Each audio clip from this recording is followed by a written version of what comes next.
கர்த்தருடைய பரிசுத்த நாமத்திற்கு மகிமை உண்டாவதாக.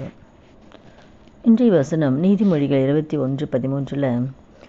ஏழின் கூக்குரலுக்கு தன் செவியை அடைத்து கொள்ளுகிறவன் தானும் சத்தமிட்டு கூப்பிடும்போது கேட்கப்பட மாட்டான்.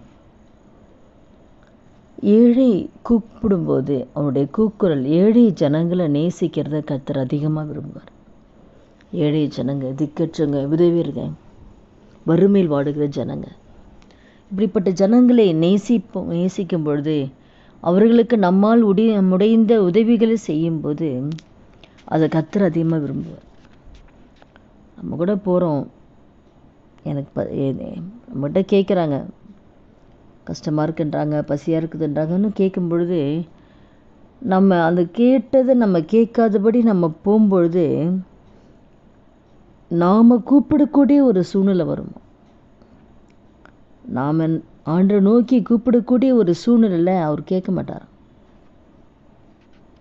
ஒரு ஏழை கூப்பிட்றாங்க, அதுக்கு நீ செவி கொடுக்காம நீ போயிட்டியே, இப்போ நீ கூப்பிடும்போது நான் உனக்கு செவி கொடுக்க மாட்டேன். இதில் எவ்வளோ ஒரு பயமாக இருக்கு பாருங்க. அப்போ எந்த அளவுக்கு தேவன் ஏழை ஜனங்களை ஆண்டவர் நேசிக்கிறார். நம்ம ஏழைங்க, தரித்திரங்க, அவங்களெல்லாம் அற்பமாக நினச்சிடவே கூடாது. கர்த்தர் அவங்கள தான் அதிகமாக நேசிக்கிறார். ஏழை ஜனங்களை விசாரிக்கணும், திக்கற்றங்களை விசாரிக்கணும், சிறுமைப்பட்டவர்கள் மீது கண்ணோக்கமாக இருக்கணும், அவங்களுக்கு நம்மால் முடிந்த நன்மைகளை செய்யணும்.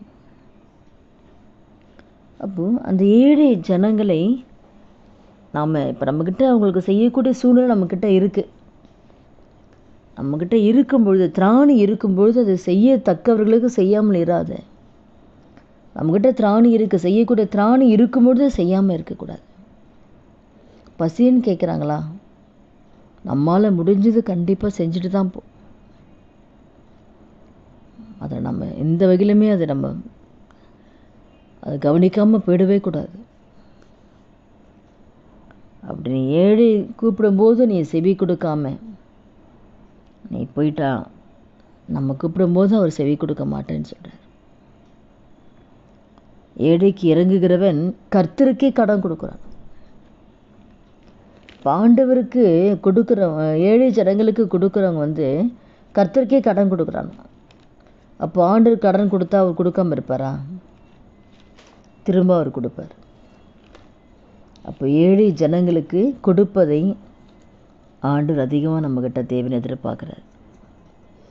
தரித்திரனுக்கு கொடுப்பவன் ஒரு நாளுமே தாழ்ச்சி அடையவே மாட்டான். தரித்திரங்களுக்கு, கஷ்டப்படுறவங்களுக்கு, ஏழை எளிய ஜனங்களுக்கு நம்மால் முடிந்த உதவிகளை செய்கிறவங்க என்றைக்குமே அவங்க தாழ்ச்சி அடையவே மாட்டாங்க. அதே ஏழைகளுக்கு தன் கண்களை யார் விளக்குகிறாங்களோ அவங்களுக்கு சாபம் வரும். நீதிமொழிகள் 28:27 பார்த்தீங்கன்னா, தரித்திற்கு கொடுப்பவங்க தாழ்ச்சி அடைய மாட்டாங்க, ஆனால் தன் கண்களை ஏழைகளுக்கு விளக்குகிறவனுக்கோ, அந்த ஏழை ஜனங்களுக்கு எங்கே கேட்டுற போகிறாங்களோ அப்படின்னு நம்முடைய கண்களை விளக்கும் பொழுது அவங்க சாபம் வரும். எவ்வளோ வேதனையான காரியம். ஒன்று, நீ கூப்பிட்டா கேட்க மாட்டேன்றார், ரெண்டாவது சாபம் வரன்றார். ஏழை பரியாசம் பண்ணுகிறவன் அவனை உண்டாக்கினவரே நிந்திக்கிறானா. இப்போ ஏழையை நம்ம பரியாசம் பண்ணும்போது, ஏழை ஜனங்களை கிண்டல் பண்ணும் பொழுது ஆண்டவரையே நிந்திக்கிறானா அர்த்தம். ஆண்டவர் கிண்டல் பண்ணுறவர், ஆண்டவரை நிந்திக்கிற மாதிரி. உன்னை தொடுகிறேன், கண்மனை தொடுகின்றாளா, அந்த வார்த்தையின்படி எந்த வகையிலுமே ஏழை ஜனங்க, ஒடுக்கப்பட்டவங்க, சிறுமைப்பட்ட ஜனங்க நம்ம அற்பமாக நினைச்சிடவே கூடாது. அதில் நம்ம ஜாக்கிரதை உள்ளவர்களாக நம்ம இருக்கணும். ஏழை ஜனங்களுக்காக கர்த்தர் நிற்பார் நீதி செய்ய. அவங்களுக்காக வழக்காட கர்த்தர் நிற்பார். சங்கீதம் 41 கூட, சிறுமைப்பட்டவன் மேல் சிந்தையுள்ளவன் பாக்கியவான், தீங்கு நாளில் கர்த்தர் அவனை விடுவிப்பார், கர்த்தர் அவனை பாதுகாத்து அவனை உயிரோடு வைப்பார், பூமியில் அவன் பாக்கியவானாய் இருப்பான், அவன் சத்துருக்கள் இஷ்டத்துக்கு நீர் அவனை ஒப்புக்கொடீர், படுக்கையின் மேல் வியாதியாய் கிடக்கிற அவனை கர்த்தர் தாங்குவார், அவனுடைய வியாதியிலே அவன் படுக்கை முழுவதையும் மாற்றி போடுவார். அந்த சிறுமைப்பட்ட ஜனங்க மேலே சிந்தை இல்லாமல் தான் பாக்கியவான். யாரெல்லாம் அந்த சிறுமைப்பட்ட ஜனங்க மேலே நம்ம சிந்தை இருக்கோ அவங்க பாக்கியவான். அப்போ அவங்களுக்கு ஒரு தீங்கு வரும்போது கர்த்தர் அவங்கள விடுவிப்பார். ஏன்னா நீ சிறுமைப்பட்டவங்களை நேசிச்சல, சிறுமைப்பட்டவங்களுக்கு மேலே உன் சிந்தை இருந்ததில்லை, அவங்களுக்கு என்ன பண்ணலாம், என்ன செய்யலாம். அப்போ நேசிச்சல ஏழை ஜனங்களை. அதனால் உனக்கு ஒரு தீங்கு வரும்போது நான் உன்னை விடுவிப்பேன். விடுவிப்பு மாத்திரம் இல்லை, உயிரோடு வைப்பாராம். அவனுக்கு வியாதி நேரத்தில் அவன் படுக்கையை மாற்றி போடுவார். அவனுக்கு விரோதமாக வருகிற சத்துருக்களுடைய இஷ்டத்துக்கு ஆண்டு நம்மளை ஒப்பு கொடுக்கவே மாட்டார். நம்ம கர்த்தருடைய சிறுமைப்பட்ட ஜனங்கள் மீது பிரியமாக இருந்தால் நமக்கு விரோதமாக யார் சத்துருக்களும் எழும்புனா கூட அவங்க விருப்பத்துக்கு நம்மளை விட்டுற மாட்டார் ஆண்டவர். எவ்வளோ ஒரு ஆசீர்வாதம். வியாதியாக இருக்கும்போது கர்த்தர் அந்த வியாதி படுக்கையை கர்த்தர் மாற்றி போட்டுருவாராம். இவ்வளோ செய்யறதுக்கு காரணம் ஒன்றே ஒன்று எதுன்னா, ஏழை ஜனங்களை நேசிக்கணும். சிறுமைப்பட்ட ஜனங்கள் மேலே சிந்தையாக இருந்து நம்மால் முடிந்த உதவிகளை செய்யும் பொழுது இவ்வளவு நன்மைகளை கர்த்தர் நமக்கு வச்சுருக்கார். அதனால் கூட இந்த வார்த்தை கேட்க நம்ம ஒவ்வொருத்தர் வாழ்க்கையிலையும் இனி வருகிற நாட்களில் ஏழை ஜனங்கள் மீது ரொம்ப கரிசனையாக நம்ம இருக்கணும். நம்முடைய கண்கள் எந்த வகையிலுமே அவங்களுக்கு விலைக்கிடக்கூடாது. அதனால் ஒரு சாபத்துக்கு நம்ம ஆளாகிடக்கூடாது. எந்த வகையிலும் தேவனை துக்கப்படுத்திடக்கூடாது.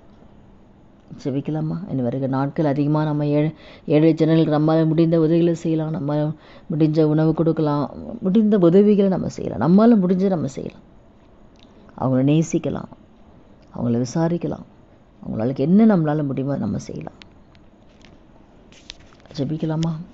துதிகள் மத்தியில் வாசம் செய்கிற நல்ல தகப்பனே, இயேசு கிறிஸ்து நாமத்தில் நம்முடைய சமூகத்தில் வருகிற இந்த நாள் இந்த வார்த்தை கேட்குறீங்க ஒவ்வொருத்தர் வாழ்க்கையில் ஆண்டவரே, எந்த சூழ்நிலையும் ஏழைகளுக்கு எங்கள் கண்களை விலக்கி விடாதபடிக்கு கர்த்தர் ஒவ்வொருத்தருக்கும் ஆவியான உதவி செய்ய முடியாது. ஜெபிக்கிறேன்ப்பா. ஏழைக்கு இறங்கி அவர்களுக்கு எங்களால் முடிந்த நன்மைகளை செய்யக்கூடிய கிருபை எங்களுக்கு இந்த வார்த்தை கேட்குற ஒவ்வொருவருக்கும் தரும்படி அவனுடைய கரத்தில் ஒப்பு கொடுக்கணும். அது நிமித்தம் வைத்திருக்கிற நன்மைகளை ஒவ்வொருவரும் சுதந்திரத்து கொள்ள கர்த்தர் கிருபை தாங்க சப்பா. உங்களோட கரத்தில் தாழ்த்தி ஒப்பு கொடுக்க இயேசுவின் நாமத்தில் ஜெபிக்கிறோம் நல்ல பிதாவே, ஆமேன். கர்த்தர் நாமத்துக்கு மகிமை உண்டாவதாக.